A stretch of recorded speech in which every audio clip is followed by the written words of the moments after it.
साथियों, आतंक के विरुद्ध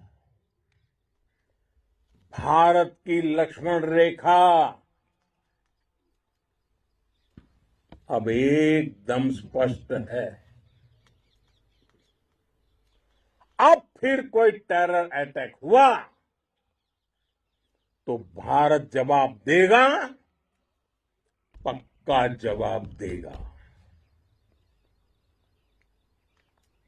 ये हमने सर्जिकल स्ट्राइक के समय देखा है, एयर स्ट्राइक के समय देखा है, और अब तो ऑपरेशन सिंदूर भारत का न्यू नॉर्मल है।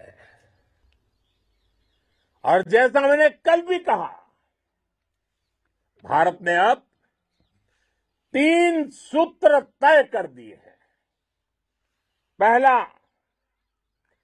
भारत पर आतंकी हमला हुआ तो हम अपने तरीके से, अपनी शर्तों पर, अपने समय पर जवाब देंगे।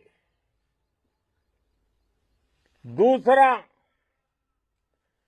कोई भी न्यूक्लियर ब्लैकमेल भारत नहीं सहेगा। तीसरा, हम आतंक की सरपरस्त सरकार और आतंक के आकाओं को अलग अलग नहीं देखेंगे। दुनिया भी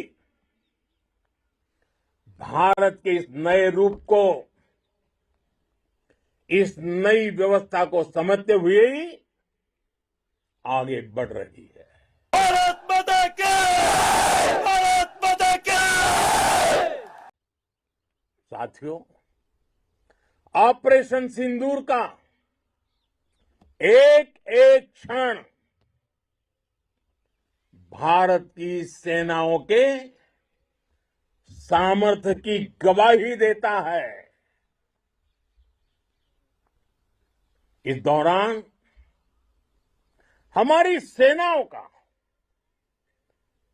कोऑर्डिनेशन वाकई में कहूंगा शानदार था।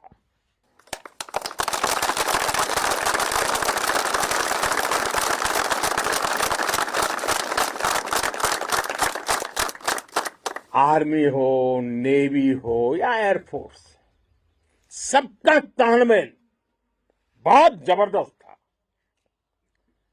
नेवी ने समुद्र पर अपना दबदबा बनाया, सेना ने बॉर्डर पर मजबूती दी और भारतीय वायुसेना ने अटैक भी किया और डिफेंड भी किया।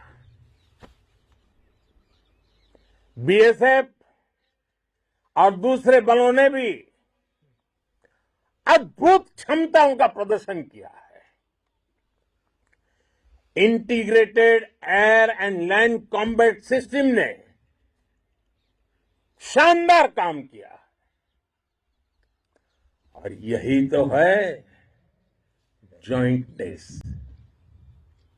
ये अब भारतीय सेनाओं के सामर्थ्य की एक मजबूत पहचान बन चुकी है। साथियों, ऑपरेशन सिंदूर में मैन पावर के साथ ही मशीन का कोऑर्डिनेशन भी अद्भुत रहा है। भारत के पारंपरिक एयर डिफेंस सिस्टम हो, जिन्होंने अनेक लड़ाइयां देखी हैं, या फिर आकाश जैसे हमारे मेड इन इंडिया प्लेटफॉर्म हो, इनको S-400 जैसे आधुनिक और सशक्त डिफेंस सिस्टम ने अभूतपूर्व मजबूती दी है। एक मजबूत सुरक्षा कवच भारत की पहचान बन चुकी है। पाकिस्तान की लाख कोशिश के बाद भी